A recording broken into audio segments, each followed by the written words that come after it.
இந்த வீடியோஸ் பாருங்க, தயவு செஞ்சு தள்ளி விட்டுறாதீங்க. என்ன அப்படின்னா சோசியல் மீடியால இருக்கிறவங்களுக்கு தான் நான் சொல்றேன். சோசியல் மீடியால இருக்கீங்களா, வர்றீங்களா, உங்க வேலையை பாக்குறீங்களா, அப்படியே போய்கிட்டே இருங்க.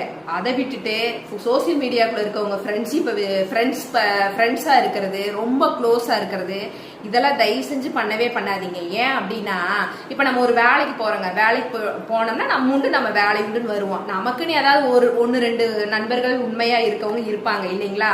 அவங்கள்ட்ட நம்ம எப்பவுமே ஒரே உண்மையா இருந்துட்டு அவங்க எப்படி இருக்காங்களோ அதே மாதிரி நம்மளும் இருந்துட்டு போயிடலாம். ஆனா எல்லாருக்கிட்டையுமே ரொம்ப க்ளோஸ் ஆகிறது அந்த மாதிரி எல்லாம் பண்ணவே பண்ணாதீங்க தயவு செஞ்சு. ஏன் அப்படி சொல்றேன் அப்படின்னா, அவங்களும் யூடியூபர் தான். நான் இன்னைக்கு அவங்க வீடியோஸ் பார்த்தேன். பார்க்கும்போது என்ன ஏரியாமே கண்ணில் தண்ணி வந்துருச்சு. என்ன அப்படின்னா, ஒரு பொண்ணை வச்சு ஒரு சிங்கிள் பேரண்டா ஹஸ்பண்ட் இல்லாம வளர்த்துறதுங்கிறது எவ்வளோ பெரிய விஷயம் தெரியுங்களா?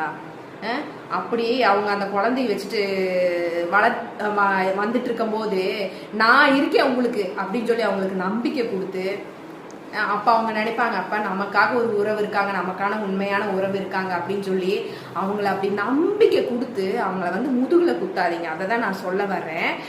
அப்படிதான், அது வேற யாரும் இல்லைங்க, கூட இருக்க ஃப்ரெண்ட்ஸுகளே தான் நான் இருக்கேன்னு சொல்லிட்டு அவங்கள நல்லா யூஸ் பண்ணிக்கிட்டு அவங்க முதுகுலயே குத்திருக்காங்க. எப்படி இருக்கும்?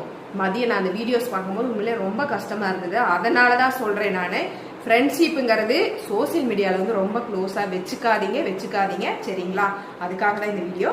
சரி, ஓகே, பாய். அப்படி நீங்க கேட்பீங்க உங்களுக்கு ஃப்ரெண்ட்ஸ் இல்லைன்னா, நான் சொல்றேங்க, உண்மையிலேயே எனக்கு சோசியல் மீடியாவுக்குள்ள ஃப்ரெண்ட்ஷிப்புங்கிறதே நான் நிறைய யாருக்கிட்டையுமே வச்சுக்கவே மாட்டேங்க ரொம்ப க்ளோஸா. எனக்குன்னு ஒரு 2-3 பேர் இருக்காங்க. நானும் சேனல் ஆரம்பிச்சு 2 வருஷத்துக்கு மேல ஆகுது. எனக்குன்னு ஒரு 2-3 ஃப்ரெண்ட்ஸ் இருக்காங்க.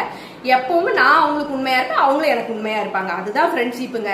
அதாவது அவங்க உங்கள்கிட்ட ஒன்ன சொல்றாங்கன்னா அவங்களுக்கு நீங்க உண்மையா இருந்துட்டு போயிடணும். அவங்களுக்கு நம்பிக்கையா இருக்கணும். அவங்க நம்பிக்கையை கெடுக்கவே கூடாது. அந்த மாதிரி நம்பிக்கை கெடுக்கிற ஃப்ரெண்ட்ஷிப் எனக்கு இல்லை. சரிங்களா? சரி, ஓகே, பாய்.